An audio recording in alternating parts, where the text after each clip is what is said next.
Salut et bienvenue dans cette vidéo les gars où comme promis on va voir le Fluent Query Builder mais un peu plus en profondeur.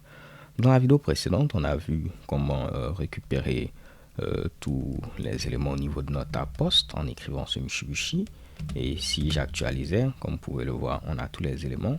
Si je voulais simplement le title, je pouvais mettre ici title, ok. Maintenant par défaut, lorsqu'on ne précise rien, il récupère tous les attributs.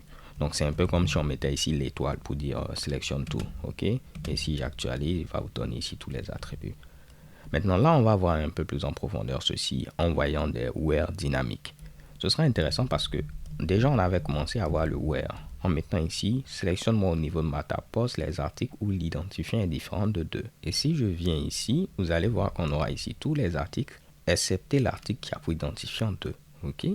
Je vous ai dit qu'on pouvait faire pareillement pour égal, supérieur, supérieur ou égal, inférieur, inférieur ou égal. Et si c'est l'égalité, on n'a pas besoin de mettre égal, cela fonctionne ici à la perfection. Donc là, on aura l'article qui a pour identifiant 2 uniquement. Mais ce qui est intéressant, c'est que vous pouvez faire des where dynamiques. Vous vous rappelez au niveau des vues, je vous avais montré qu'on pouvait faire par exemple ici with name, et puis automatiquement il allait passer une variable $name avec la valeur que vous allez mettre ici. On a à peu près ce même principe là qu'on peut utiliser avec le where. Je pouvais mettre par exemple ici where title et je vais mettre ici le titre par exemple, juste un titre. C'est-à-dire que à ce niveau, je veux au niveau de ma tab post tous les articles qui ont pour titre juste un titre. Et comme vous vous rappelez, on a seul le premier article qui a pour titre juste un titre. Donc là, on aura ici notre article qui a pour titre juste un titre qui sera simplement présent à ce niveau-là. Rappelez-vous, c'est une collection qui est retournée, ok. Là, je vais mettre même le dump afin que vous puissiez vous en souvenir. Donc, si je viens à ce niveau, j'actualise, on a une collection qui contient un seul élément, et puis à ce niveau-là, c'est notre article qui a pour identifiant 1. Donc, vous voyez que j'ai mis simplement where title, et comme par magie, Laravel, il a su de quoi je parlais. On peut aller même un peu plus en profondeur en mettant par exemple ici and body, et je vais vous expliquer. Donc, vous voyez, on a un attribut title et un attribut body. Donc là, je veux maintenant les articles qui ont pour titre et pour contenu. Voici le titre. Et pour contenu, je vais mettre juste un contenu. Donc tous les articles qui ont pour titre ceci et pour contenu cela. Et vous voyez que j'ai mis title and body. Et vous allez voir là, on aura toujours l'article 1 parce que c'est le seul qui a pour titre ceci et pour contenu également cela. Mais on pouvait mettre un or. En lieu de mettre un and, je pouvais mettre un or. C'est-à-dire qui ont pour titre ceci ou pour contenu cela. Donc là, je vais prendre par exemple un autre contenu, super contenu. Ça, c'est l'article qui a pour identifiant 3. Donc vous allez voir, ce sera différent.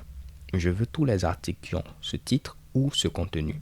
Donc pour le titre, ça va me permettre de matcher l'article qui a pour identifiant 1. Mais pour le contenu, ça va me permettre de matcher l'article qui a pour identifiant 3. Donc on aura ces deux articles-là, 1 et 3. J'actualise et chez Kebam, vous allez voir, on a ici 3 et ici on a 1.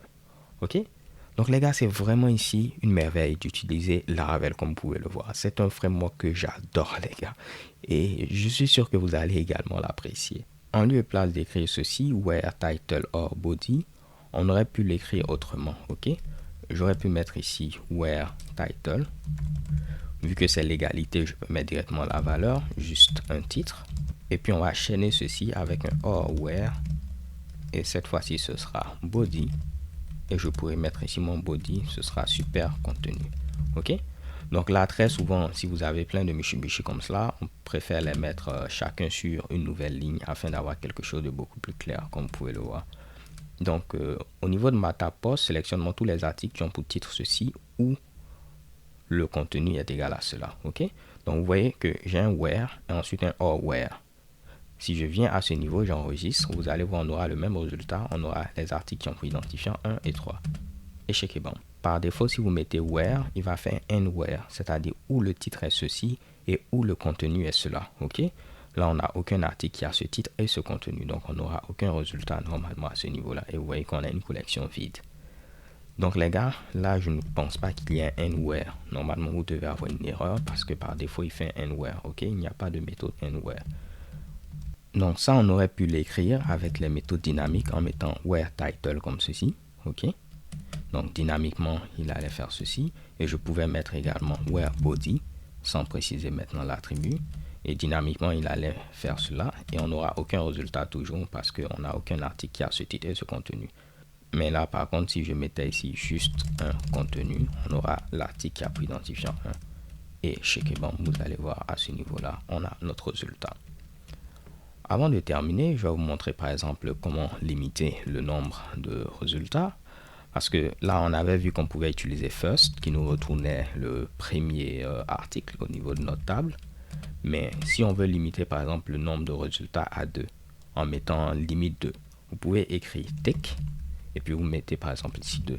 Take qui veut dire prends-moi, ok? Donc prends-moi 2 articles. Je peux mettre ici take 2 et je rajoute mon get à ce niveau-là. Donc il va me récupérer simplement 2 articles vu que c'est comme si j'ai mis un limite 2. Je viens à ce niveau, je vais tenter d'actualiser. Vous verrez ici, on aura simplement les 2 premiers articles qui sont listés à ce niveau-là. Donc les gars, c'est très important. Il y a un truc que je vais vous montrer à ce niveau-là. Si j'enlève ici le get, ok, vous allez voir, on va avoir ce qu'on appelle le builder, le query builder. Parce que là, à ce niveau, ce qui se passe en réalité, c'est quoi? Au fur et à mesure que vous écrivez cela, Laravel il va construire votre requête pour vous parce que derrière ce sera toujours du SQL. Donc ici c'est comme si lorsque vous avez mis ici DB post, ok, il sait que à ce niveau là vous voulez sélectionner quelque chose au niveau de la table post. Après vous allez limiter le nombre de résultats à 2, ok, mais vous voyez que jusque là vous n'avez pas dit qu'est-ce qu'il faut sélectionner en quelque sorte. Donc là lorsque je vais mettre mon get à ce niveau là, ok, il saura que je veux tout sélectionner au niveau ici de ma table post et limiter le nombre de résultats à 2. Donc gardez cela en tête. Tant que vous ne terminez pas ici votre requête, il va vous retourner ici le builder, le query builder qui vous permet de construire au fur et à mesure ici votre requête. Et là, j'aurai maintenant mon résultat où il y a simplement 2 articles. En lieu et place d'utiliser take, vous pouvez utiliser limite si vous le souhaitez. C'est la même chose que take. Donc si je viens à ce niveau, je vais tenter d'actualiser. Vous voyez qu'on a le même résultat.